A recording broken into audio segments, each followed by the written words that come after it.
Oh, dirty.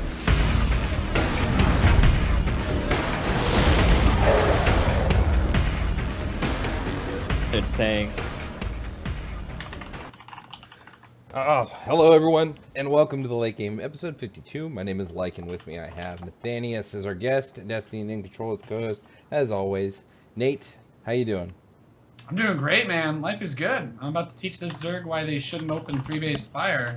It's a lot of fun. Yeah, I just want to apologize to everyone. Nate's he's just playing instead of actually participating in the shows. I'm so sorry. I'm actually just gonna play StarCraft if we're not, just in case we actually. And it's weird. It's weird too because Lycan had to pay him a bunch of money to get him even on to come on. He won't even give us the time of day. Actually, you'll never be able to hear my stream commentary on my own channel anymore. You'll have to install a special plugin and go to twitch.tv/LycanGTV in order to hear my voice from now on. Normally, when I play games on shows, I normally don't at least talk about it. Jesus. And you Holy at least shit. play like a super casual game like League of Legends so that you can at least focus on the conversation too. I apologize for playing a game that takes skill. That I will apologize. I realize that was a gross error on my part. Yeah, man. Park and Liberators, Pine Mineral Fields. That's the real skill right there, isn't it? Yeah, man. Oh, shit. The best part is when he's going to counterattack me and realize that I've got 4 tanks at my base. This guy's going to want to fucking quit playing StarCraft after he plays versus me. Come on. Awesome. All right. So, Jeff, how you been? How was your week? How was your weekend? Good. Just been playing a lot of XCOM this last week. Getting ready for XCOM 2 and just binging on it. Getting my ass handed to me over and over and over again. It's really fun. Oh, shit. What difficulty are you playing on? Classic Impossible. Okay. Or classic Iron Man, is what I meant to say. Oh, fuck, dude. I tried, I got through 50 runs of Iron Man Impossible. Now I'm doing Bronze Man Impossible. I feel like such a pussy. That's what I did the last time I went through it. I was like, I'll start off with Classic, and it just, like, it's really fucking hard, and I eventually dialed it back. But the problem is, Classic is probably a little bit too hard, like, for the extreme, well, not so extreme, excuse me, before it gets too far out there in the long war mode and all those people, but it's not so extreme for the internet, but it's very difficult. But then I feel like normal is pretty easy, actually. Like, I don't know that you're ever in danger of losing. It seems like if you're pretty into like min-maxing and reading about it, like Classic seems like a really good, like appropriate difficulty. Yeah. Yeah. And then Iron Man is just lame because any time in the first 3 months, if you like do one fuck up, it seems like you wipe an entire party. And if you wipe a party in the first 3 months, then there's 0% chance of ever winning anything. So you just have to start over. I'm about to panic out. I'm pretty sure. Like, I'm pretty far into it. I'm 5 or 6 months into it or something like that. But it's like there's 4 left to go until I'm dead. With countries leaving, and I've got like 4 reds. So unless I get a panic reduction or something like that, and this is what happened last time. I had a good run, but then all of a sudden a big spaceship showed up, and I was like, okay, good night. Are you playing with any of the DLC or? No. Oh, because I was gonna say, I think with the DLC you get mission options that allow you to take countries back. So if they leave the XCOM, project, it's not a big deal. But anyway, nothing, no add-ons, just enemy within. But it's mostly just to get excited to get ready for XCOM 2, which I can't wait for. Yeah, which is gonna be sick as shit. Yeah, that looks really cool. Wait, my only complaint is that I hope they can turn off the reveal tiles, because I think that's a big part of the game. Like, knowing exactly where you step, that'd be too easy. Yeah, that's really, really silly. I'm hoping that'll be something that'll be enabled for like normal and something, and then you'll be able to disable it or whatever. Because that kind of makes things really silly. Also, I didn't like how in Total Biscuit's video you can see where the aliens are without them ever, like, you just know where all of them are on the map. That seemed like really silly too, because you could literally set up a perfect flank as the enemies are moving and then proc them because you know exactly where they are, and then like kill them all. Like, that seemed pretty silly. Wait. So the game the game you've been playing isn't the new one? No. Well, there's a mod called Long War that adds a ton of content to the game, but the one that we're playing on was released 2 years ago, 3 years ago. More than that, yeah, like 4 or 5 at this time. 4, I think. 1 second. Maybe 2013. I think it's 2013. So 3 years. Huh? Well, yeah. So I've been doing that. Tomorrow I leave for Seattle to go to a big Warhammer tournament. So excited about that. Nice. Seahawks won the playoff game. Did you get all your stuff done for that giant monster thingy that you built, the Warhammer thingy? It's all done. Yeah, they're just I remember last time we talked, you said you were gonna get like an attachment and shit too, so I wasn't sure. Oh no, that stuff I haven't bought yet. It takes months. Like they just now are selling it, or they just teased it. It's going to be sold like in the next month. He's going to get a big power fist with a Gatling gun on it, and he's going to have missiles on his shoulders and stuff. All this fun little things for my boy. That's awesome. That's awesome. I always imagine that there's like this group of people that are just like outside like some guy's mom's house and they're like playing like they're playing their little whatever the fuck this game is called, and they don't have like rules set up so you can use as many people as you want in a fight and everybody has fun, and then fucking Jeff is coming down the street and you have like this huge fucking thing behind you. They all see it and like, God damn it, here comes fucking Jeff again to fucking this is so fucking stupid. And then you show up and you're like, okay guys, I'm here. Guess what I'm gonna play with today? And you have like your big fucking thing and everybody's really pissed off but they don't want to say anything because if they start making rules it'll like something like that can kind of happen. Like you're describing Apocalypse, which is what that's made for. It's too big for a normal game, but in a lot of games, it's basically like 5,000 points, and that's basically bring all your toys. Well, very few people have a Warlord Titan or even the equivalent to it. So a lot of my friends, I've been like, hey, let's play a game. I'd like to play with the Warlord Titan. And they're like, I have nothing that can do anything to it. It's like, oh, I guess we can't play. Everyone's playing with starter decks, and you're like rich parents bought you Exodia like the first week it came out. Like kind of savage. It's super expensive, so it's very, very rare. But the game is actually for how insanely complex and how there is literally 12. I don't know. I think there's 13 races, and each race it varies. But like Space Marines in particular have like 20 factions, like a ton. So the variables in the game are through the roof, so there's obviously imbalances, but despite the imbalances, two armies that are geared towards a competitive game are, for the most part, going to have a fairly equal chance of winning, which is just a ridiculous concept, and I think it's really fun, but the Warlord, and at that scale of the game, it goes out the window a little bit. There are just armies that are like, nothing I can do at all. All right. I'm always interested in listening to you talk about that, even though I have no fucking clue what's going on with anything Warhammer. I find it fascinating. How do you feel about the fucking Seahawks? So yeah, I mean, a lot of people, the knee-jerk response is like they got lucky and they won in the very end, and that certainly is true. 9 times out of 10, most NFL kickers, if not more than 9 out of 10, we'll call it 9.8 or whatever, are going to make a 27-yard field goal. But the third coldest game in the history of the NFL, on the road against the best running back in the NFL. He won the running title. And they're able to hold him to 9 points, which is 3 field goals made by that same kicker that missed one of the 3 field goals. And then to win in that situation, I think that's something they could be proud of. Also, the slightly lame defensive excuse is that the pass interference call on Cam Chancellor to put them in position for that field goal was absolute bullshit, like really bad. And it would suck, I think, almost worse, but not as bad. If that's how the Seahawks lost, was on a bad call like that. So yeah. They survived. They got lucky, absolutely. But they also played really good, and I think they have a great shot at beating the Panthers. So it'll be fun. Yeah. Man, as someone that I don't watch any NFL. I don't know anything about the NFL, but I always, because I'm driving around, I've always got the sports talk shows on. Man, there's a lot of people that are really fucking mad about NFL officiating. Holy shit! And like the NFL, I guess, always puts out statements. They're like, "Well, we made about as many mistakes this year as last year," and then people go through and they tear them up. I was like, "Well, these mistakes are costing people games." Like, holy shit! People are so mad about that shit. Yeah, it's a big deal, man. It's a big deal. I think people are even more mad at the refs this year and shit. Well, maybe just the way the organization is run, because people are getting pulled off for non-injury injuries more and more because of how panicked they are about like the concussions and shit. So yeah. As far as rules and stuff go, like shit's gotten way tighter. Well, what, the Ravens have 22 people out for injuries when normal years like 1, maybe 2 kind of thing? Well, not 1 or 2, but certainly more. I think just like the rule that they added or whatever, like if you take any sort of injury that like might involve your head or upper like neck or some shit, like they have to have someone talk to you and stuff. Because that happened a lot. A lot. I know during like the Jets games because our quarterback's an idiot and doesn't know how to slide. But I've heard a lot of things like that are being murmured about. You've got the movie coming out about how concussions in the NFL have always been underplayed way more than they should have, about how like people will go and get knocked the fuck out and probably have a concussion, but they kind of just like slide it under the rug and they keep playing and nobody's really giving it the attention that it needs.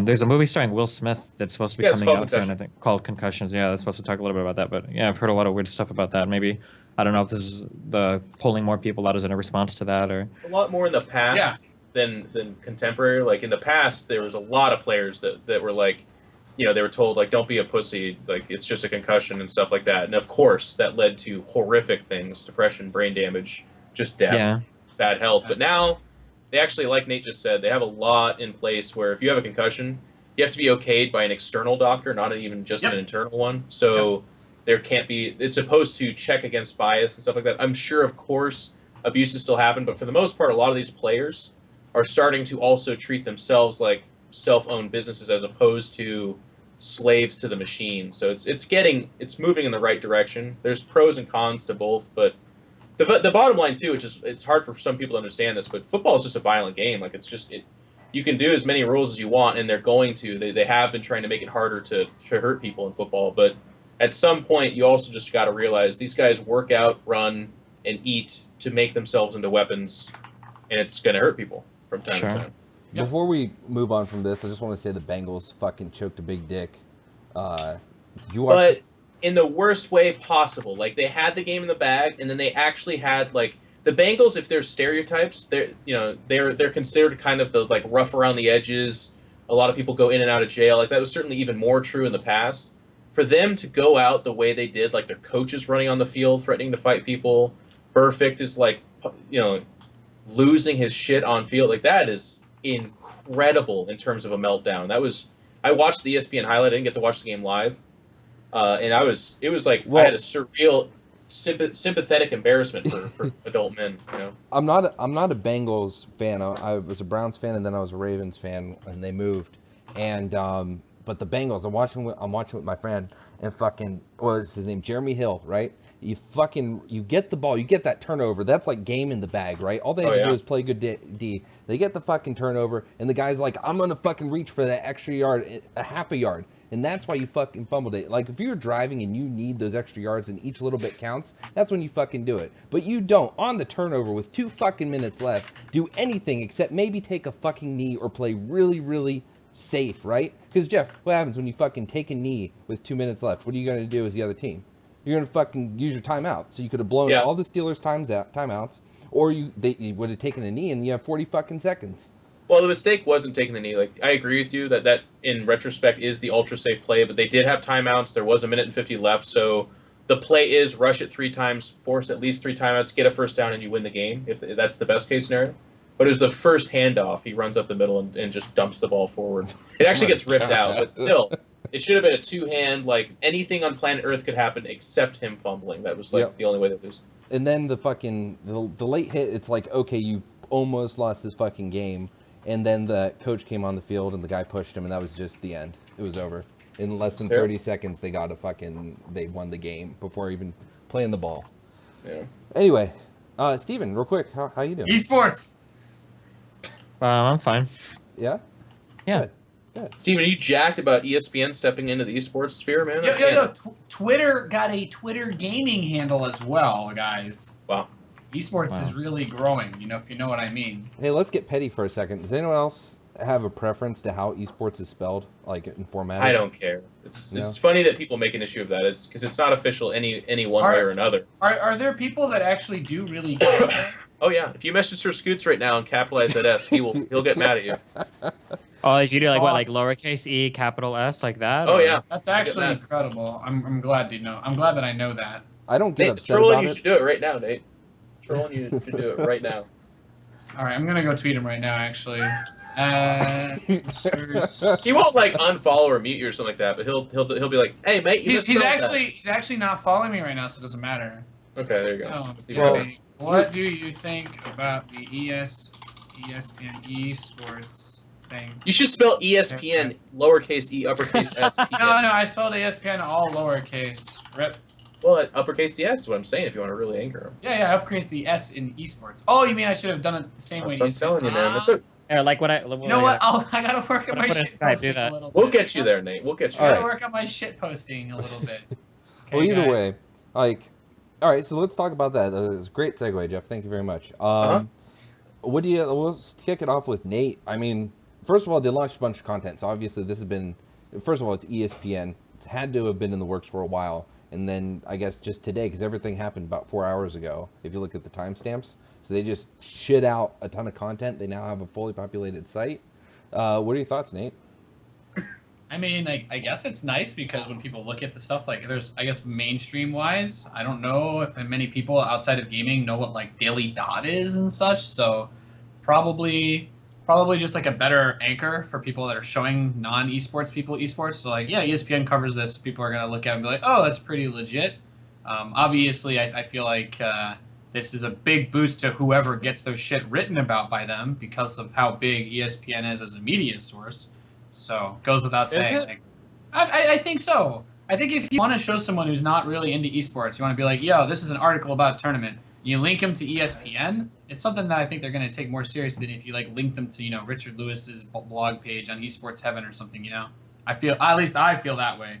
I don't know. Maybe the random person doesn't care what internet website they go on, but I feel like most people that don't care about video games still know what ESPN is. Yeah. Yep, Everyone does. I agree. Jeff, I mean, is this like you've been around for a long time, you've been doing this esports thing and I imagine at some point you've thought, man, it's going to be cool when ESPN shows this shit, and now, they're starting with online content. What are your thoughts?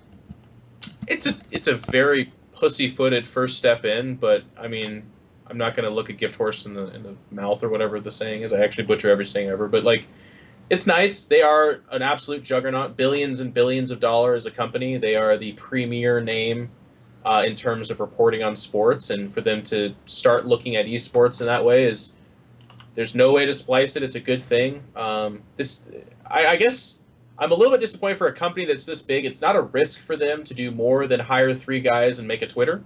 Like, they could definitely dedicate, not ESPN primetime television, here's a segment on esports. Maybe you don't go that deep, but more, esports is a real thing. There are millions of people watching video games. There are a lot of people that would give a shit about that. And it's actually, what I find interesting about ESPN is every time gaming touches their content, there's a lot of people that very violently react, like very angrily defend this notion that gaming is a joke and not to be reported on, and like very aggressively. And obviously, we don't need to speak in their defense or against them, because there's a lot of fucking idiots on planet Earth. Most people, probably.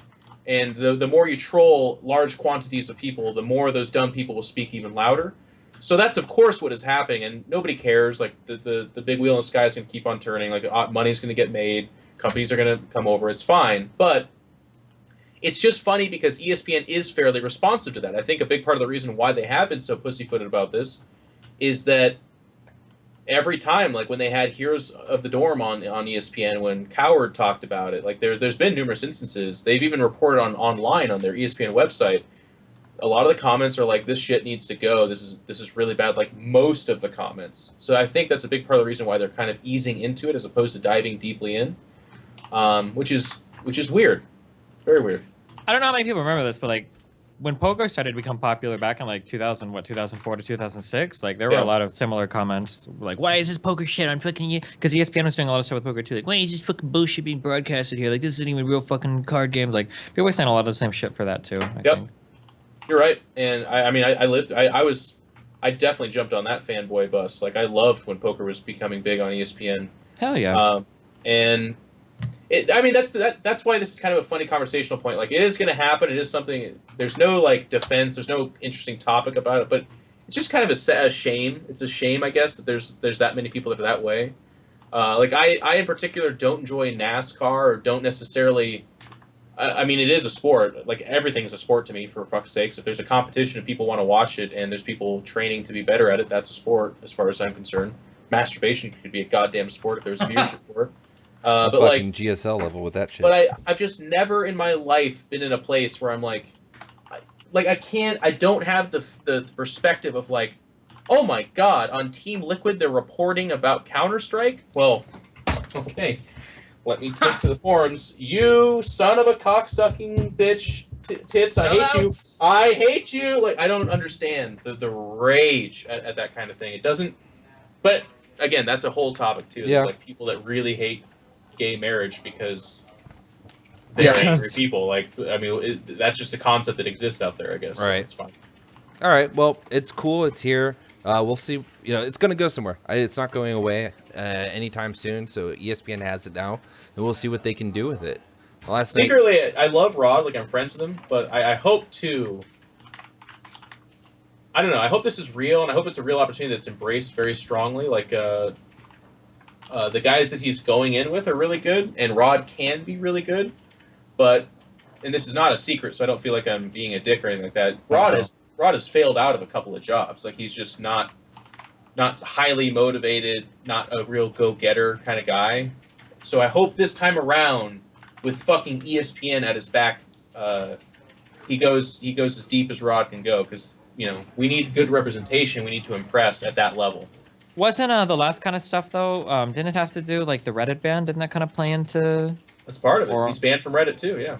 Yeah. So yeah. Maybe ESPN doesn't care. Which is semi-interesting because, of course, this is a huge shocker for people. But when Rod got hired, Thorin had some snarky comments about it. Just can't.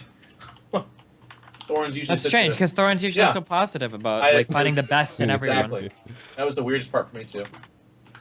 The only thing weirder would be if ESPN hired Thorin, and I think Thorin is a fantastic analyst commentator, and he's definitely good in gaming. But man, is he be weird at ESPN? Did you click that tweet? The Thorin tweet will be a sad day when we have ESPN execs asking why they're banned from Reddit. Yeah. Jesus Christ. You and him a little bit. You know, one of my the worst parts about working with him was that him and Richard, before we would go live on the broadcast, would start fucking doing red eye impressions, and I couldn't keep it in. Like the first, I think it's the second day. If you look at every time we came back from a break, there was about a 3-second delay of me like trying to keep my mouth closed because I couldn't quit laughing. He's a funny guy. Yeah. See, that's where one of you guys goes, haha, yeah, I know, I've worked with him. He's a fucking cunt. It's really funny. And then I like how awkward you are. That's like part of what I look forward to each time. I always like to leave it hanging out there. And I really want to, like, everyone to think you know about. why I don't upload fucking VODs right after the show? It's because I'm embarrassed. It's because for a certain period of time, I have to come to terms with that shit happens on the show, and I look like a goober in the end. I get over it. And then the VOD goes up. The weird thing is you came up in a world that needed a new Chan Man, but then Chan Man came back, so now the awkwardness is like twofold, and it's right? just... You guys don't need me. You don't need the like and link. Fuck, I should just quit it all. Yeah, get the fuck out of here. I haven't shat my pants. I haven't shat my pants yet, Lycan. I have not literally shit myself. Hey, because you know that what? is the only thing that will ever redeem you. Man, everyone that until I shit myself. Everyone that hasn't shit themselves, I've got a present for you, right? Check this shit out. You ready for this? No, I got something for you, right? I'm gonna link it in chat. It's a it's a picture of my balls, right? So anytime that you guys feel that you're just so upset because you haven't shit your pants, you can print off the picture of my balls. Then there you go. You just print it off and you like put it on your dartboard. You can throw darts at it and you can stomp on it and you can rip it up and you can print off a new one. And the next time you're like, you know what? I woke up today and I still haven't shit my pants. Thanks, like and rip. All right, let's fucking underail the show. Are you actually like an artist? I didn't know you drew. It was actually pretty well done. Oh, thanks, man. I'm quite familiar with them. All right, let's talk about Dingit. So do we have to go right into that? Okay. No, we can go to GSL. No, Dingit, I like it. Okay, like here's the question: do you think that if Winter were streaming on Dingit, do you think he would viewbot, and would each viewbot need the plugin to view the stream? Is that why Dingit has so low viewers? Because bots don't. There are no viewbots. Is that the problem that we need to solve, guys? Can Rich from TL program viewbots that don't need the plugin, or do they need to be on mobile devices? There's like a conversion. My stream yesterday got like 2,000 viewers on Dingit. 2,000 viewers. Wow. Well, when you convert to like Twitch numbers, that's like 6,000 or whatever when you take into account like viewbots. Which there's like a. Oh shit. All right. So let's first of all just talk about the fact that it was only put on Dingit. I imagine that this was the conversation. Hey guys, we didn't like that everyone was watching it on Azubu instead of Dingit. So here's a big chunk of money. Please put us on. And then they were like, okay, actually, no, we'll need a little bit more. And they're like, sorry, we can't do more. And they're like, okay, well, then we want HD to be on subscriber only mode. That sounds like the whole fucking conversation. Does anyone think that it went differently? Or do this is literally this is all this is. Last week too, though, on Dingit. What's that? And it was just free. I'm pretty sure the HD still you had to sub for it on Dingit last week too, even when Zubu was broadcasting it. Yeah, but it wasn't that like 240 bullshit. It was at least still like 480 standard definition. Yeah. Okay, here's how this works, okay?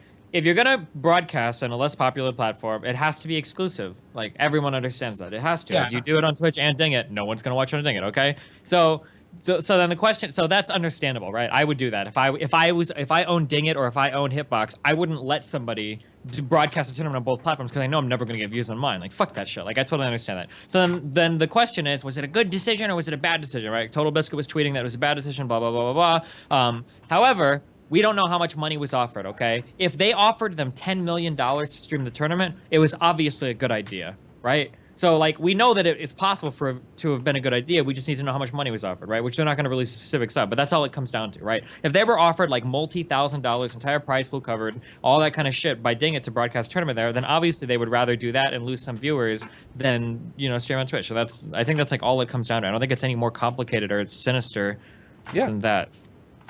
All right, so the fact of the matter is they did this. Jeff, do you have any thoughts from a business perspective? I think Steven's very on point. Like, what we will never know is how much they were offered to do. I think what we have to comment on that is just what an amazing predicament that is, because they had to, if they accepted anything short of a gigantic sum of money, because after the season it's not sustainable. Like, you can be given tons of money, but if nobody's watching, the lifeblood of your league is the ability to sell sponsorship and ads, and that's through viewership. If you don't have viewership at all, if it's like literally a third or a quarter of what you used to get, then unless that company is like setting money on fire, they're like, no, let's do another year. Here's more money, you know, like, and they aren't getting return either. It's two fucking ships going down, and it's gross and bad to watch, and it's weird. It's weird to happen at this stage, but unfortunately, it's something that you could kind of see happening too, because like they need to shake it up a little bit. The late night StarCraft, like all of us hardcore StarCraft fans, we watch it, but they're not getting 30 or 40,000 people every night or something like that. They're getting very low viewership and have for years. The VODs are highly viewed, I'm told. But monetization-wise, from the outside looking in, it looks dire. It looks tough. Yeah.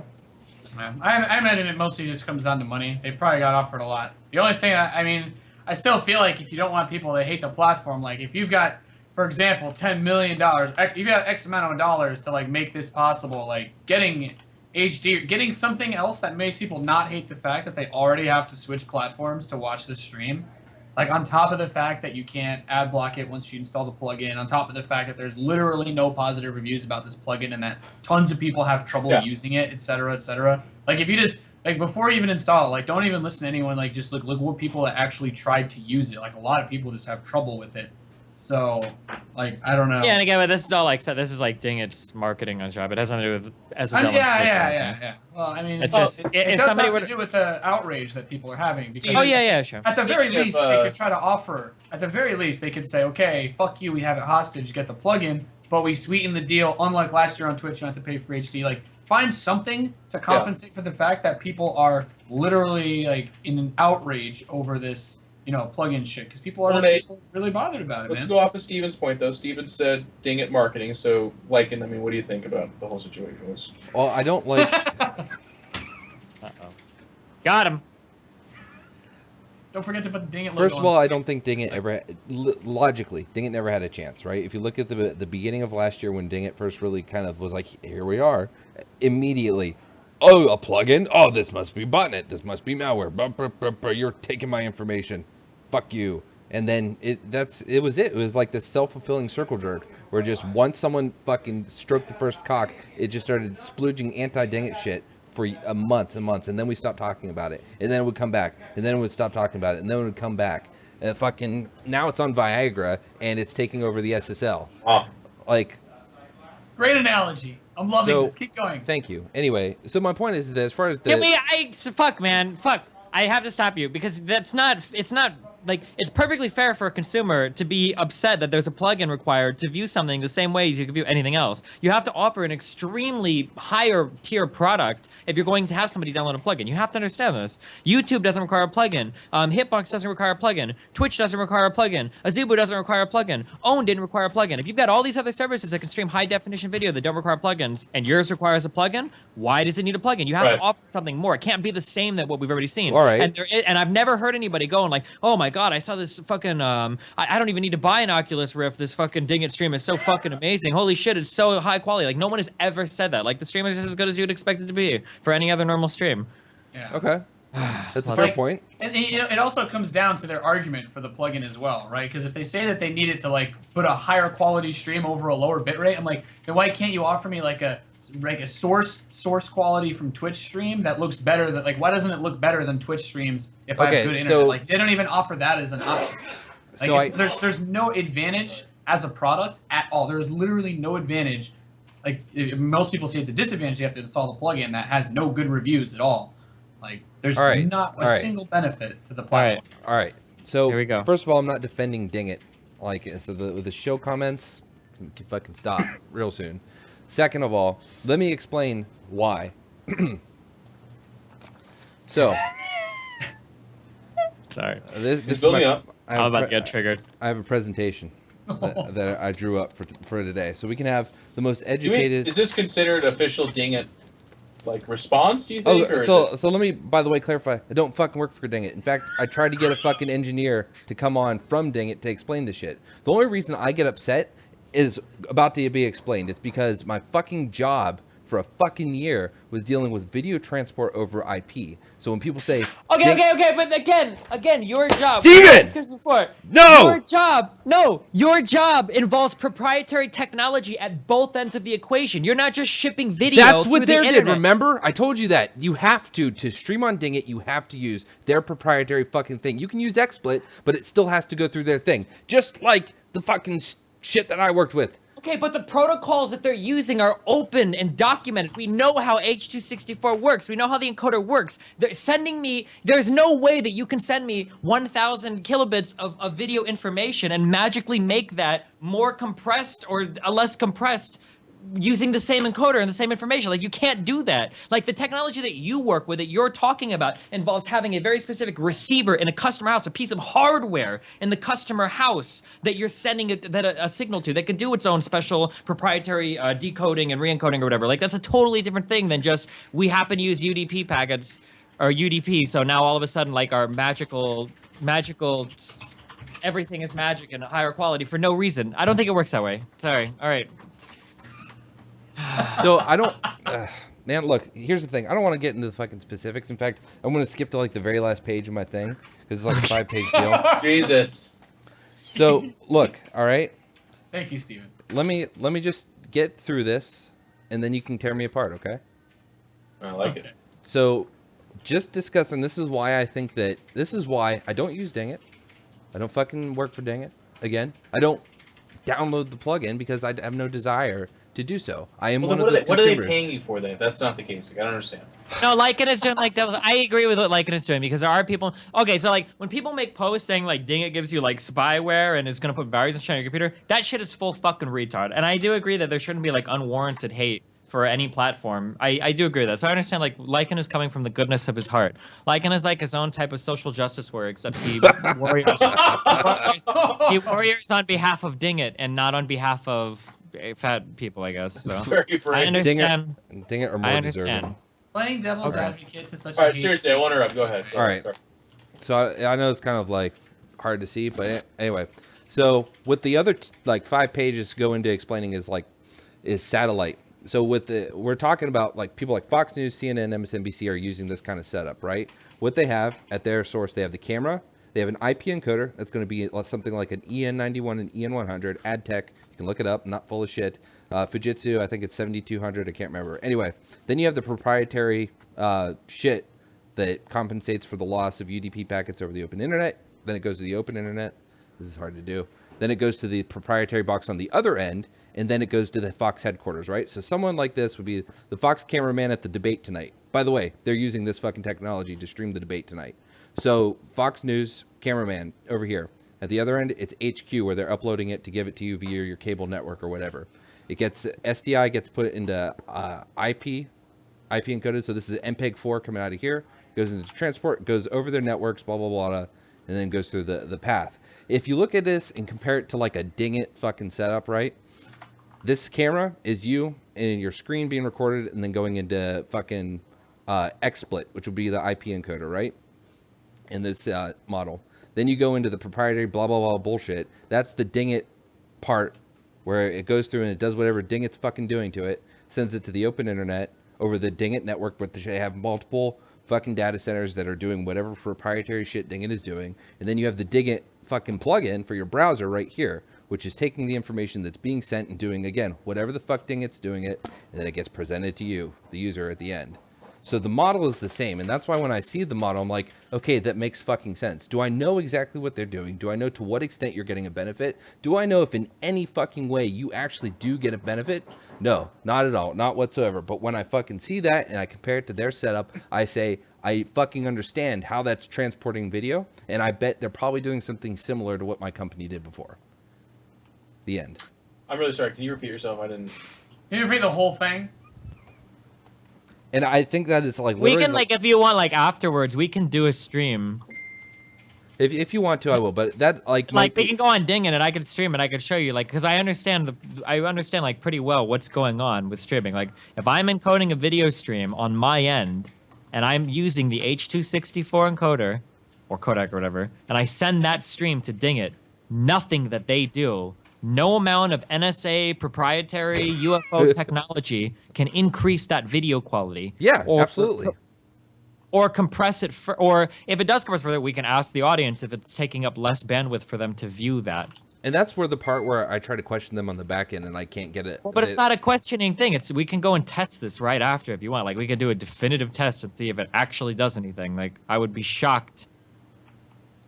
So either way, that's that. As far as just a matter of whether the data is less, but okay, sorry, go ahead. Well, just on the discussion of downloading the plugin and all that's what I wanted everyone to glean from this. Not about whether or not it's doing anything as far as actually making a better product for a stream. The only thing I wanted people to take away from that is that it's a logical setup. When people are like, "Why should I don't need to download this?" No, there are logical video transport reasons to download this kind of shit. Whether or not, again, that it is serving. That about that YouTube doesn't do, that Azubu doesn't do. I get it. I get that. I really do. Well, but it seems like you don't, because you seem like really confused that people get upset when they have to. No, I get. Yeah, you know what? I do. You're getting a fucking free stream and you have to download a Chrome extension. Oh my fucking god! Like, but I don't have to download a Chrome extension for Twitch or YouTube or Azubu or Hitbox or Owned or any other. And it's really convenient, and that's why when something was streamed on Twitch or Dingit, I chose the Twitch version, like many other people. What I'm saying is, though, the amount of rage I don't think is fucking warranted. Have you considered that in the e-gaming community, we really like raging about inconsequential things? Yes, like, you know what? Have you taken that into consideration and I'm also a very self-aware person. I probably could have just ignored all this and never fucking commented on it, and my life would have been a lot easier the last year. Well, it's not even about it's not even about esports. Like this is like basic consumer behavior. If a consumer is used to a certain thing and then you take that thing away, it doesn't matter how much easier that was making everything. Or what. Like imagine if you went into every household in the United States and you took away all the dishwashers. Like you can wash dishes using just a sink just fine and it works the same. But if you've gotten used to using a dishwasher, why the fuck would you want to go back to doing them without it? You know, you could say the same thing with a microwave. Wow, like it's so nice to be able to just put milk in the microwave and fucking turn it on. Imagine if you took everybody's microwave away and you made them boil it. Well, boiling works just the same as well. It's perfectly fine. You can boil shit. Oh, but now I have to fucking do it by hand. Oh, this is fucking horrible. Like, if a consumer has gotten used to something and you take that something away, people are always going to get upset. Even Twitch learned this lesson. When Twitch first started rolling out subscriptions back as Justin TV, I don't know if they did it as Twitch or Justin, like 5 years ago, when they first started rolling out subscriptions, their first thought was, hey, let's make it so that we do HD is restricted behind a paywall, and then like 720 and less will be available. And I was one of the first people they beta tested this on, and people were mad as fuck because they had already gotten used to seeing an HD stream for free, and they didn't want to have to pay for one now. It's all about, you know, whatever the consumer's used to. Yeah. I get exactly what you're saying, and I tell you what, I think what I'm really upset about are just the fucking stupid comments I see. Like, I think that's really what gets me. Like, seeing the dumb shit. Like, today people were threw in the whole like, oh, Dingit made it fucking, HD behind a paywall. I'm like, you do realize that all of last year GSL was behind a paywall. This isn't like some new Dingit devised evil where they're fucking coming in. Sure, but how many people? But to be fair, GSL get a lot of shit for that. How many times? Oh yeah, I'm not saying it's fucking images of like, hey, I could almost see the supply on GSL. I today. know, I agree. My whole point is that it's people are like looking for more reasons to be upset. Like people, tried to cite the issue where they had an ad provider that was linking to malware. That wasn't a Dingit provided ad, but that has become when people say I want a source that Dingit fucking is going to infect my computer with their malware, that their plugin is malware. People link to that, and that has nothing to do with their plugin. Well, what if the plugin is actually just waiting and it's like Skynet? And then we don't have any chance. Once everyone gives in and we're like, actually, It's you know what, guys, it's okay, and then we're all over. They're Bitcoining again. It's the What if they're using your iGPU on all these people that have dedicated computers the end of the world sick PCs, and then there we go. Do you guys see the newest Terminator? Yeah. Okay.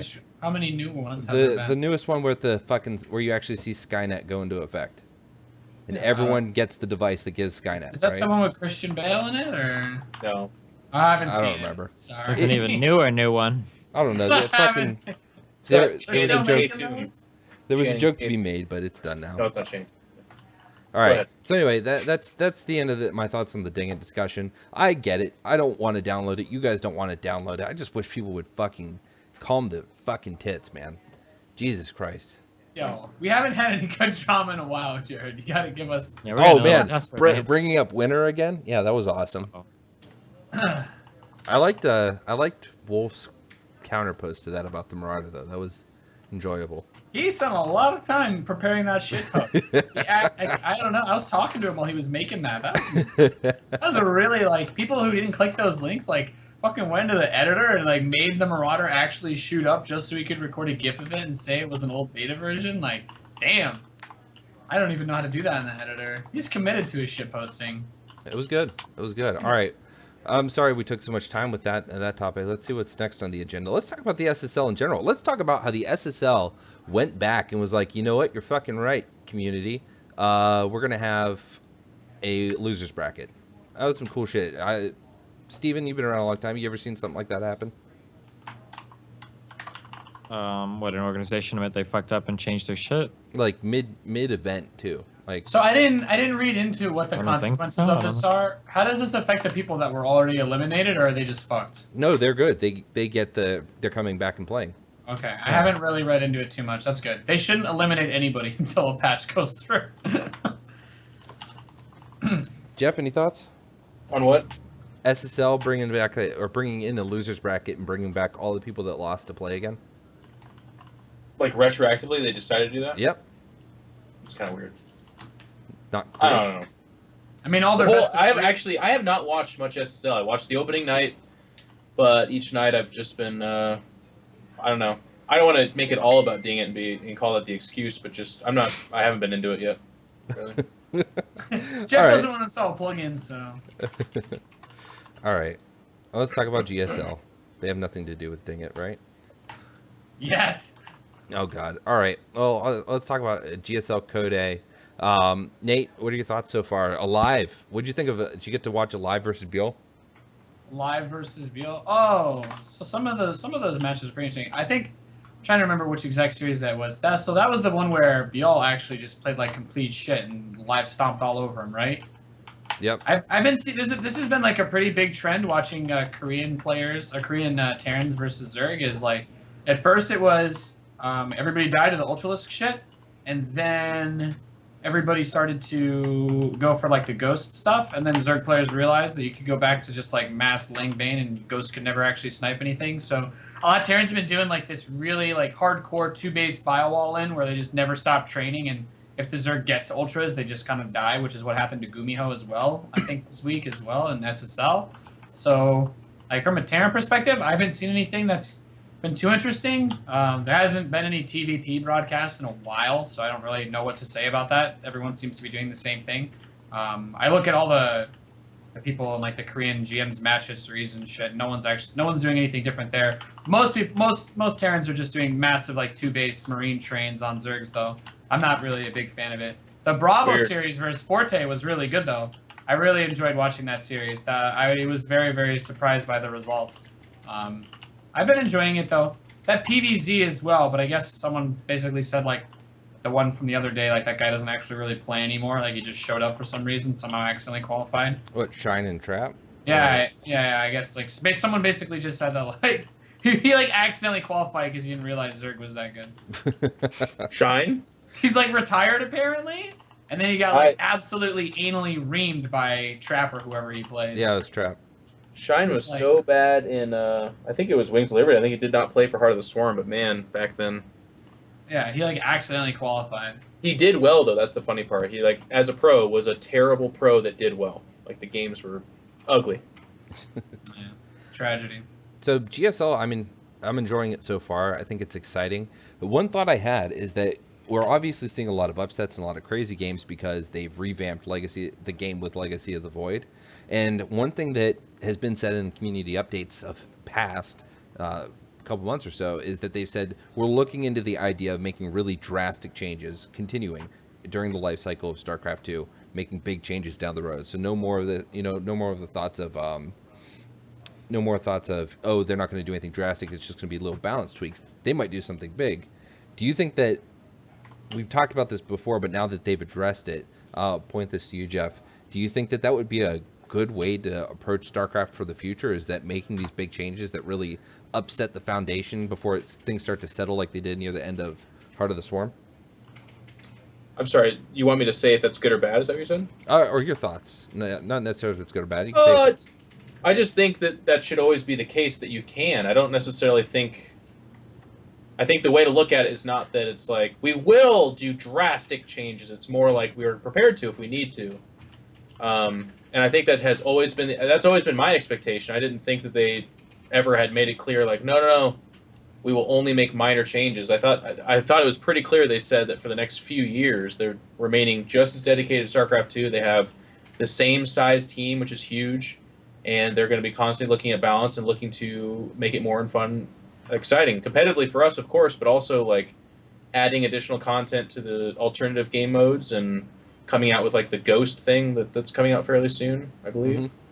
Mm-hmm. So yeah, this is right in line with what I expected. Anything else would be disappointing. Okay. Any last thoughts from any of you guys on GSL Code A before we move on? Just great.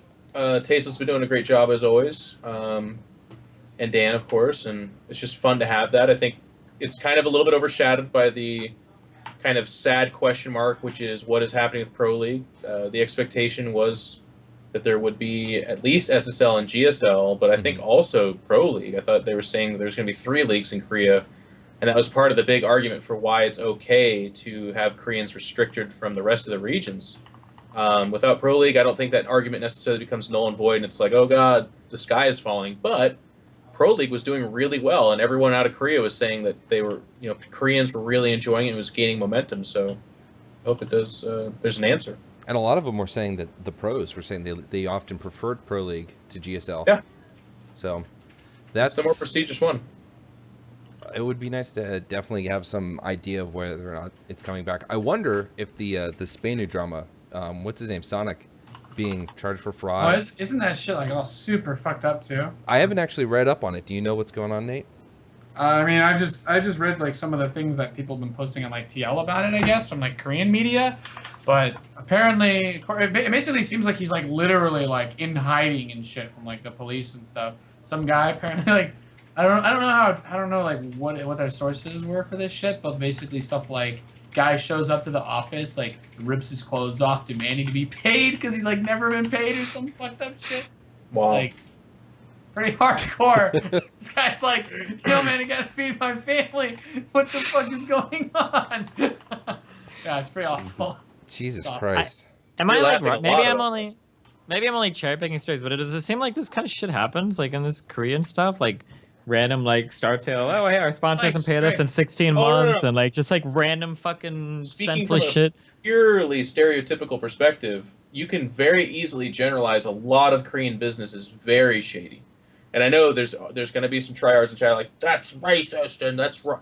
Of course, it's not the rule for all Korean business, but in general, in my experience, and we're talking like 18 years of having Korean friends, being to Korea, talking to Korean companies, like just kind of working alongside Korean stuff, it is very common for it to be very like the dad passes the company to the son continues to make payoffs, like people get jobs that they weren't supposed to have at all, and they go get drunk together and high, and then like that's how the deal's made. Like that happens outside of Korea. I understand that, obviously, but in Korea, it's shady shit all over the place, and in particular with gaming, because gaming's really really big, but also like a little bit less scrutinized and monitored, I would say. Like a lot of the business that in gaming can get done under the table quite easily. Right. So that just becomes even more rampant.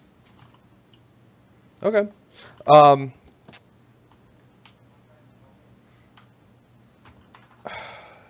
Nice. I'm sorry. Thank you.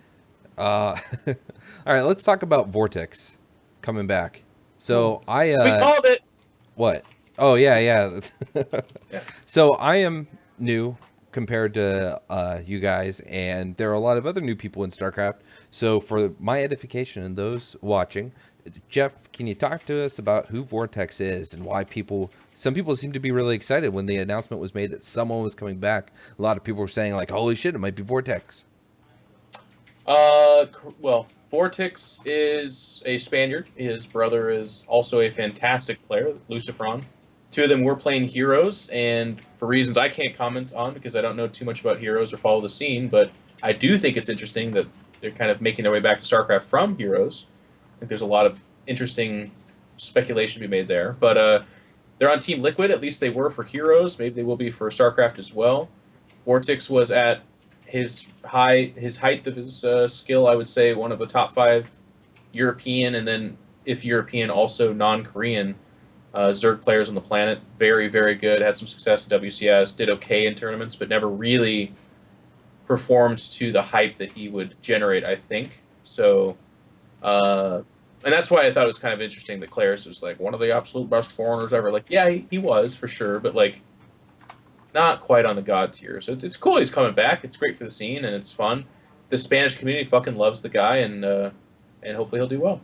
So we'll have a lot of European countries with big, France goes nuts over their players. Yeah. Everyone does. Everyone's very nationalistic. If Americans had a winning player, we'd go crazy too. This is true. Yeah. Shots. Oh, it's just reality. I'm not even a fucking shot. Back in the day when Idra was doing pretty well, people were crazy here. I was at MLGs where you couldn't hear yourself talk or think because they were cheering so loud for Idra, and it was really cool. But it's been a while. It's been a long time, and I'm proud of France. They've got a lot of players to cheer for, and that whole Nation Wars Cup showed off their pride and how awesome and excitable they are, and that's great. Well, Steven, you're next, right? Yeah, sure. Are you trying at all for any of the qualifiers? I might, depending on how much time XCOM 2 and Dark Ascension suck out on me.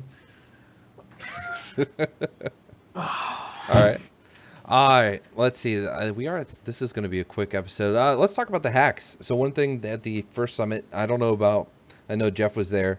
Nate and Steven, I don't know if they talked about this when you guys were there, but they were saying, we're looking to do this certain thing that's going to kind of like fuck things up for the hackers. And then we saw it come to fruition when the patch was launched before Legacy of the Void came out. And then we just saw another iteration of that again. So I guess my first question is, Nate and Steven, did they talk about that stuff at all when you went to the summit? I'm not privileged to share that information with you. I'm sorry. I'll trade you my Blizzard NDA for your Dingit NDA. The silence. Lycan will fucking choke you out. Okay. So, obviously I don't want hacks, yeah. We obviously didn't tell us like specifically. No, like, I don't want specifics. I just want to know. They said they're working. They were gonna do stuff. Yeah, they said they're gonna do stuff and work on it, but I don't have any details about that. All right. I've heard some like interesting things, I guess, from like not Blizzard, but I don't know like how valid those things are because I'm not really an expert on like information security or you just said a whole bunch of nothing unless you want to specify what nothing you're not saying. You said I heard from somebody that's not Blizzard something. Yeah. So the implication is that Nathanias has a friend or somebody that's in the hacking community that says that it's possible to hack more, I guess, and okay. All right, so let's talk about the experience. Destiny, have you played XCOM? Let's not. What? Fucking shit, guys. What are we talking about? Have you played the ladder since the patch? Yeah. Do you notice a difference? You and Nate, have you guys noticed a difference? Or Jeff as well? Like with, Oh after yeah, the there's a patch? bunch of weird people that I usually play every day on my stream that I haven't played in the last 2 days. Yeah, because the last patch, the last patch broke hacks. I think that's what you're trying to get at, Jared. But yes, yeah. yeah. So the Well, last there patch are still hacks out there. Not that I'm aware of. Wait, what is the last patch? How recent? The patch that came out literally a day and a half ago. Oh, okay. Then That maybe patch, they're gone since then. But as before far that, as- that's To still one my bad. knowledge of the investigating that I do, there was only one actively updated map hack that was fixed for patch 3.1. When patch 3.1 made it easier to hack, according to them at least. And then there's that one thing is not working right now, and the developer posted or whatever that he'd need a few days to get back home and fix it. So as of right now, there are no functioning map hacks that we are aware of for StarCraft. I'm not sure if that's true, because a lot of people try to bring up a good point. Avila said he's played already 3 or 4 hackers today alone. God, I thought you were gonna say Tombs. I was like, but Avila's always right. So, guys, I'm wrong. There's actually another hacker that no one knows about, who only snipes Avila with his hacks. All right, that was a weak topic. Let's talk about the community feedback update. Okay. Everyone get a chance to read that? Yeah, this will be super exciting. Was that? Yeah. Last week's was really, really stale. This week's was pretty good. I enjoyed this week's community feedback. Yeah, well, I mean, he made a good point. He was just like, look, if we don't have shit to tell you, we're not going to bullshit you. He didn't say it in that way, but... They also could have discussed the things they discussed in the second week feedback during the first one, but I'm also okay with that. Yeah. They could have also just been like, guys, we don't have a community feedback because we don't really know what's going on. So that's all last week said. But I thought this week's one was really good. Yep. I like hearing their arguments for stuff because it makes you feel less jaded when they it's like, oh yeah, if they made Adepts Armored, we'd win for free. But then they're like, yeah, so we decided that this is probably a better way. And it's like, okay, at least they added, at least they gave us some reasoning for it, Yeah. So Jeff, what do you think about the photon overcharge change? I'll look at that right now. I think it's fine. It's they don't like it being mega spammable. That's fine. With a shorter duration, yeah, it was super spammable. So if you did something you're committed to, you're going to get shat on. But now with it being more energy, I believe longer duration and more damage. Is that correct?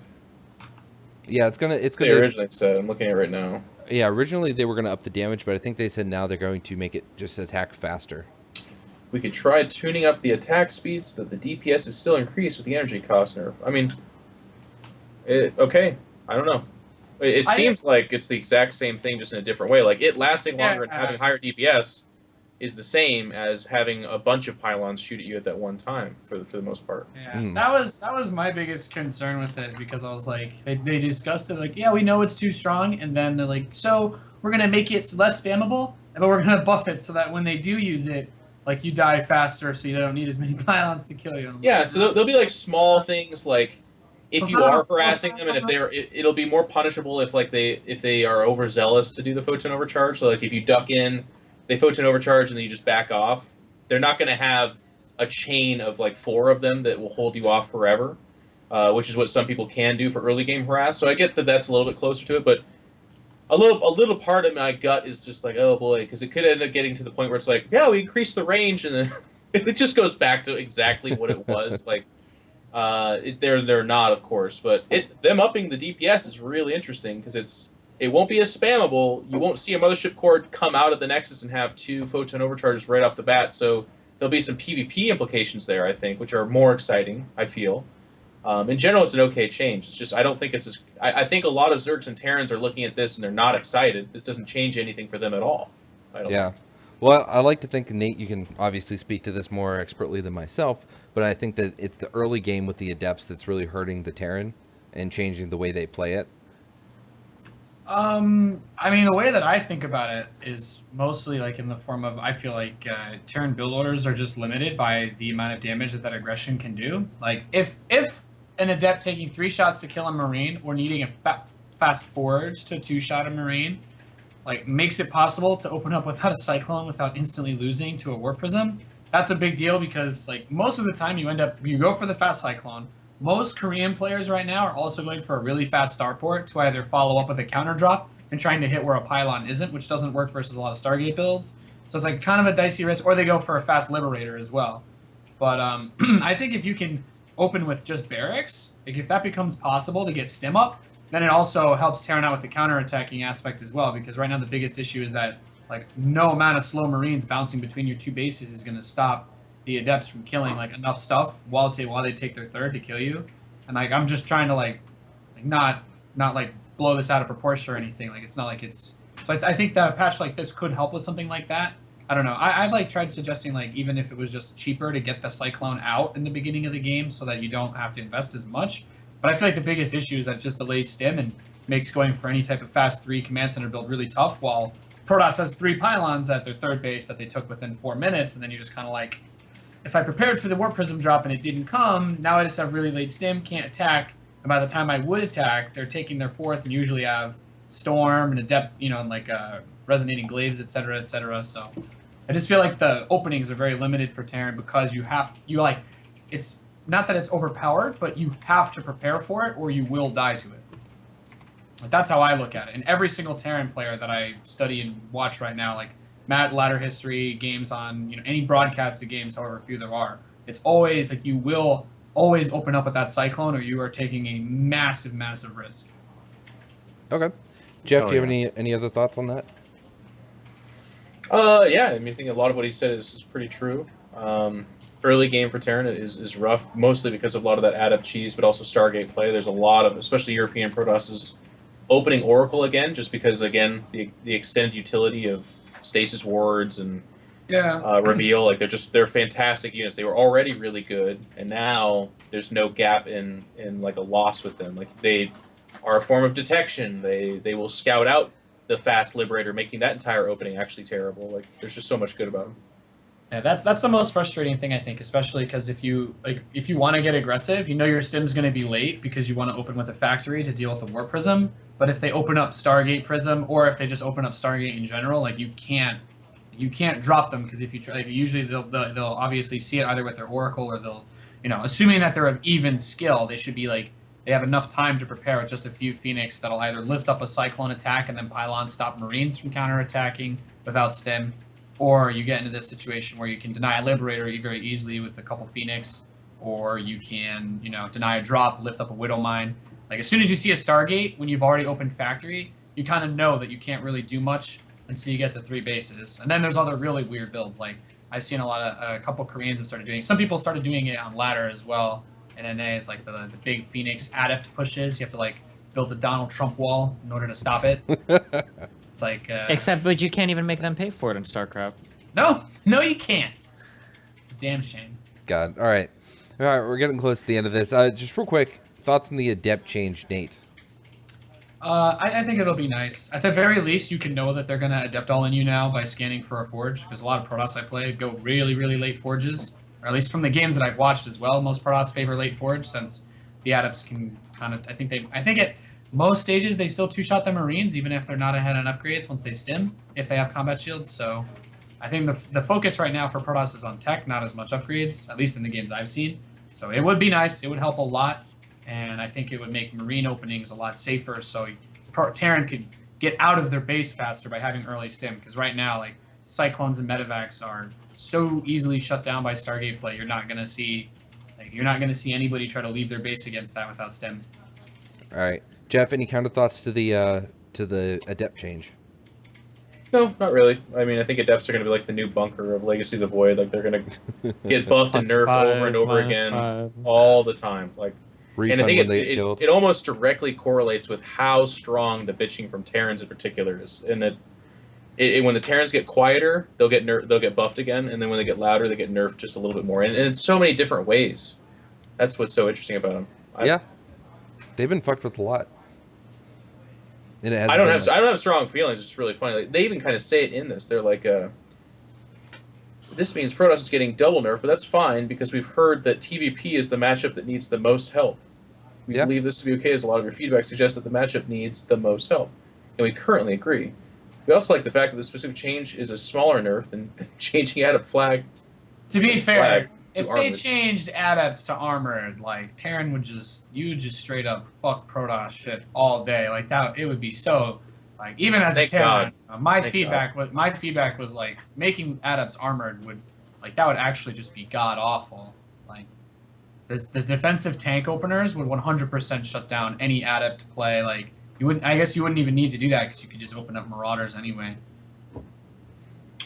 Okay. Yeah.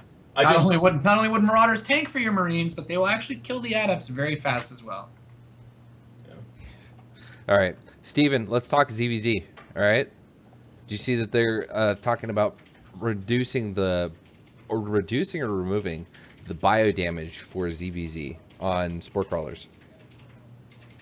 Oh, I didn't see that one. I saw the parasitic bomb suggestions, but oh, what, to make it so that they wouldn't like annihilate mutas anymore? Correct. Well, so bring Mutalisk back into being actually viable in ZVZ. They're saying that the roach-based compositions are too strong now, or too common. I disagree. I feel like mutas are definitely viable in ZVZ. Your number one problem with mutas in ZVZ are if the enemy does a blind 2-base nidus. You get fucked super hard if you're not ready to block it. But spores are weaker now than they were in Heart of the Swarm, right? In Heart of the Swarm, spores like 3-shot mutas and fucking annihilated them. I think in this game now, doesn't it take like 5 or 6 shots from a spore? Yeah, like I feel like with 20 mutas, you can kill a spore pretty easily. They did reduce the damage spore crawlers due to mutas. I think it takes like a 1 extra shot now, which when you have enough mutalisks and spores is a big deal. Okay. So I mean, so you think that that's a change that they shouldn't go through? No, I mean, I got mutas all the time in ZVZ, and I don't lose to spores. I feel like spores fuck me. I lose because people nidus me because they're metagaming piece of shit. But never to But in the last 2 days, no one's blind nidus you, have they? Huh, Steve? Wait, why do you say that? That was a joke about the hacking. Still stream cheaters. Oh. Yeah. All right. Well, no, it's not stream cheating. I think it's meta. I play meta every time in ZVZ, so it's really easy to metagame me. If you see me, that's why I opened 6 Liberators versus Steven, and the last time we played, he only made 6, and then he went right to roaches and killed me. Piece of shit, motherfucker. All right, Nate, real quick, any thoughts on mech being viable in TVZ and TVT? Fuck that shit. Dude, sorry. it's not gonna happen. Like you know what? You guys talked about like big sweeping changes in the future. 3 or 4 years from now, when the game has finally become super stale again, Blizzard's like, I am pretty sure like the multiplayer team will just be like, you know what, guys? Maybe it's finally time that we actually like just nerf the Marine and put the Goliath in the game, and then it basically just becomes fucking mass Goliath tank pushes all day, every day. Like, some point down the line, they'll realize that no one will ever use the Thor ever again until they buff the Liberator, and that'll be like the day when everything changes. But I don't see it. Like, versus Zerg, I expect people to start going mech again versus Zerg if they go through with a parasitic bomb nerf, because the biggest problem is that Broodlords outrange Thors. Thors suck versus everything, including Broodlords, and parasitic bomb will literally kill an entire cloud of Vikings in 5 seconds if you use 2, and they're stacked up. So Jesus. It's also really weird that like you still have like these AI things where parasitic bomb will cause a unit that gets tagged with it to just run in a random direction. I also discovered that. So if you like start picking your Vikings off as it's happened to me in a game, if you start just moving your Vikings around when they get tagged with it, if you click a bunch of different locations, they'll actually start moving around random directions and run into each other and kill your shit anyway. Damn. Which is very similar to like the disruptor thing, where it's like disruptors can cause your bio units to just walk into the purification nova even though they can't attack it. It's just like, because it registers as like a Zergling or some shit in the AI, and the Marines just run towards it, and then they just die. So you have to hold position your army and stuff. It just gets weird. I don't know. There's some weird stuff. Parasitic bomb nerf, you'll probably see it more against Zerg. I don't know if that'll make it suddenly great, but I don't see how it's gonna happen versus Protoss. Like, I think Bio Liberator is probably gonna become really strong again after. Well, it is strong, but people are gonna see how like broken it is versus Protoss once Terran players can actually get to it with a normal amount of SCVs from the early game. So, like once people can actually get to do harass against Protoss again, and can get fast Liberators, like you're gonna basically see like Protoss win rates should drop really fast once they nerf the Adept, in my opinion. So maybe the Thor gets useful after that. I don't know. All right. Last thing they talked about was map diversity and balance. I think they make some good points. I don't think there's really much to talk about. But one thing I do want to say is, what are your guys' thoughts on getting the fuck rid of gold bases? Been saying it for years, my friend. I once one of the only times I've ever unsolicited raged at someone was when they picked Metalopolis in a fucking show match, and his name was he was some Norwegian Zerg player who's now a security guard. I guess he was bodybuilding or some shit, but I was fucking mad. I hate that map. And gold bases suck. And I think one of the worst things you can ever see on a gold base is when a Terran player drops mules on it, because at that point in time you realize that not even the fucking Terran player understands what a gold base is, and they're still beating you. And that's the worst moment in your day. Remember when Mules used to give the bonus? Oh my god. Days. Oh, when the Terran would drop the expo and you'd spend the whole fucking game. And it was like that moment in like a Mission Impossible movie where like all of a sudden the color drains from your face, the camera's over the CC that lands at the gold, and the 15 Mules drops like, oh god, I'm fucked. And there's no chance of winning the game. Oh my god, that was the worst fucking shit in the world. Hey, I don't know, Lycan, because I don't know how long you've been playing, but Mules used to give bonus minerals from the gold too. Yeah. So Terran would like take 60 a trip or some ridiculous shit. Yeah, I've heard Terran tell. would take it, and their shitty macro would be rewarded with 4 million resources per second. They would mine that base out in like 2 minutes flat, and then lift off and go away. Oh my god, it was so bad. I've heard tales, but I was not around for that shit. So yeah. The only gold base bullshittery that I was around for was I think it was not Overgrowth. What was the 2-player gold base having map before that? I don't think even Overgrowth had them, so I'm not thinking of that one. But it was the Habitation Station. I think that came out end of 2013.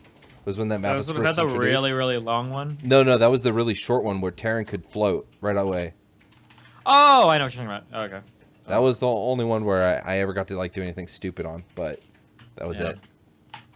So, Man, I feel they're pretty strong. I had a Protoss proxy 3-gate me on that one map where Zerg double expands to the gold, and he proxy 3-gated me, and I had 3 hatch before pool. And he started talking on the show like, get the fuck out, you fucking shit or whatever, like get out, you're so greedy or whatever. But you have so many fucking resources from the gold that I could build spines. I built like 2 spines at every single base, and I eventually held it off. And he lost the game. I felt so bad. It was such bullshit. It was like the biggest build order loss in the world, but power of the gold, my friend. You felt bad? He comes in shit talking like, get the fuck out, fucking. And then if I was Protoss, I would cheese every single fucking time on that map. You should never play a legitimate game against Zerg on that map. I don't even get mad at Protoss when they cheese me on that map. Like, I would do it. Fuck that shit. That's fucking ridiculous. Double. What do you do as a Protoss when you see a Zerg double fast expand to 2 golds? Like, okay, well. Oh, no. I played this is my life now. I played on that map, won it actually, and then actually looked at it and was like, never again. Never in a million years. Yeah, no, fuck that. I was watching an old State of the Game VOD, and it was with Greg. And he was talking about Protoss. He was saying that Protoss are stupid and they don't play the right way. And what I thought was funny, and again, I know this was a long time ago, he was talking about how he's saying Protoss need to not play cheesy. He said, bad Protoss play cheesy, good Protoss get macro and economy. Was there a time when Protoss wasn't what I know Protoss as? There's one GSL where, what's his name? He was on... Really shouldn't forget his name. Who was the Korean that was on My Insanity? It's really fucking good. Rain? Yeah, Rain. Rain did one GSL, not cheesy. And then after that, he also went cheesy. After that, they're like, okay, we proved it's possible. We proved it's possible. Back to cheesing. They got it wrong. Like in Brood War, Protoss was the power race, like just an unstoppable juggernaut of death came rolling out, and like all the matchups were... The complexity of it was how they controlled that glob of stuff. Surprising Terrans with carriers, but before that it was all Dragoons, Shuttle, Reaver, dealing with Vultures, that kind of stuff. It was like really fun back and forth, but also very powerful armies. In StarCraft 2, it has always been, can I fuck you over with force fields? Can I fuck you over with Dark Templar? Can I fuck you over with cannons? If I can say yes, even a little bit to all 3 of these things, we might have a macro game. If I cannot, then I am one of the very few Protosses that is trying anything else, for the most part. Blink All-Ins also had a huge appearance, Stargate Shenanigans, but it's always been, like, very dependent on you cannot see it coming, or even if you do see it coming, you're second-guessing the other 3 things that they do as well. That's what's hard. The problem with ZVP especially was that, like, there were, like, 5 or 6 like really good Protoss all-ins, and to defend them required the perfect response. And if you didn't respond perfectly, you lost. So you would have to scout it and know that it's coming, and then you would have to respond perfectly. And even then, like, oh my god, some of the fucking Immortal Sentry all-in on fucking Ohana, like some of those maps, even if you from the very beginning, you're like, I'm not even gonna scout. I'm just gonna assume he's gonna Immortal Central and try to play perfectly, like you could still lose. Oh god, some of those games that I saw of Zergs with perfect surrounds, getting fucked by force fields and warp prisms, and it was I'm pretty glad painful. 8 gates don't work nearly as much as they used to, because that was the funniest. It was like they would like lead out with the 4 gate because they used to be really fast and everyone wasn't as good back then. And then if it didn't work, they would drop 4 or 5 more gateways and just keep making units, hoping you were macroing at all.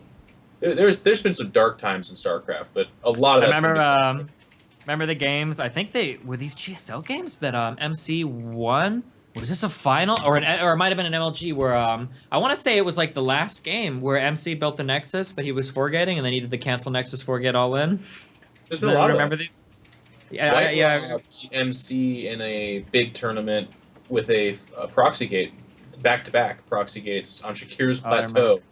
Yeah, because you could hide between the. That was insane. Yeah. All right, guys. Well, that was a show. Let me tell you what. We started off really fun, cool, talking with a little bit of sports and all that stuff. And we went into eSports, right? Nice off of that, going into ESPN, and then we had some shit in the middle, and then I think the end was pretty strong, really good. I like the show. Great to have you guys. Nate, what's going on with you? Just been streaming nonstop, pretty much nonstop. I've managed to go every single day for like almost an entire month now for at least 8.5 hours or so. So just streaming a lot, keep watching. And I'll be going to DreamHack next week in like 7 days. So. Did they announce you as a commentator? I'm going. I'm just going. That's all I'm saying, Jeff. You fucked up, Nate. You fucked up. I've been told I'm allowed to say I'm going, so it's all good. I'm safe. Can you tell us then? Is what's his name going to be on your panel with you? I'm really excited about that. What's his name? Oh, Too Good? Yeah. Wax Angel. No, Wax Angel, man. Wax Angel. The expert. I don't know. Wait, is Too Good going to be there? I'm sorry, did I miss a joke? Yeah, Too Good and Slasher will be there along with the new ESPN StarCraft guy. It'll be awesome. Nice. Cool. Well, I'm excited to see you back on the desk. It's been a while since you've done something, right? I mean, there hasn't been anything in like 2 months, but yeah. I'm really hyped. That wasn't a dig. That was just. No, I mean, I didn't take it as a dig. It just there actually hasn't been anything in like 2 months. Oh yeah, that's a good point. Well. Not all right. Have as little amount of passion as Nate, I guess, right? Man, I don't know, dude. I don't know. How have you enjoyed streaming this long? Yeah, I do. I do enjoy streaming. I think. Oh, that reminded me. That's what I wanted to say. Have you guys noticed how many fucking viewers we've had for StarCraft? I mean, yeah, everything else has gone up as well, so because esports is getting more popular, so we're not like jumping to the top or anything. But I mean, just you can go in and see 5 people streaming with 1,000 to 2,000 viewers. Yeah, don't get too excited. I made a bet with Chayman the other day that view botting wasn't very difficult on Twitch, and I said I was going to prove it using the StarCraft community. So about 4,000 to 5,000 of those viewers are just kind of rotating them in and out to win a bet. So. Bullshit. Thank you, Steve. Your dry man has improved, Steve. I don't know who you're talking to. Let's be real, Nate. Like, I've seen some of those streams. Like, you can only blame, like, Adepts for so many losses before. Like, how can you think you can hold 1,800 viewers doing that kind of shit? Like, come on, mate. Let's be real. Let's be real. It's easy when everyone else agrees. It's the best part. Good shit. My favorite, because you guys, when you get as old as me, you can kind of keep a pulse on the different powder kegs. Nate being one of my favorite ones. A couple of days ago, Nate started his stream up exactly the same time as the GSL starting. And the first tweet he gets is from Marco Blitz saying, like, why aren't you watching GSL? And no. It was Nation Wars. Nation Wars was like mine. And I was like, oh, mate, you got to remain consistent. And I have a second monitor and all, like all this shit. And I was like, the best part was rattled. I was gonna say, like, the best part was like what I actually did was I just talked about Nation Wars. I was like, guys, I don't want to like stream for this. Yeah, of course. Yeah. Oh well, the thing was like I didn't want to, but I don't know. Sticking to my schedule is really important to me. So that's That's how it goes, man. You know, Nation Wars doesn't pay me to not stream and then watch their shit and tweet about it all day. So Pay attention, guys. Nate, even right now, didn't understand that I was pointing out something that's a complete joke. He's defending himself even as we speak. So just I love you, Jeff. You do this to me all the time, Jeff. You do this to me every single fucking time. Wherever on any panel it does. Oh no! My favorite. Did you see the Is Lycan here? Yeah, I'm here. Never mind. No, fucking say it. Go ahead, Steven. Some guy in the comments thread for the asking questions for the show. So Lycan had made a joke in a previous thread. Where Lycan. So Lycan said something. What did you say, dude? I was like, someone said that made that.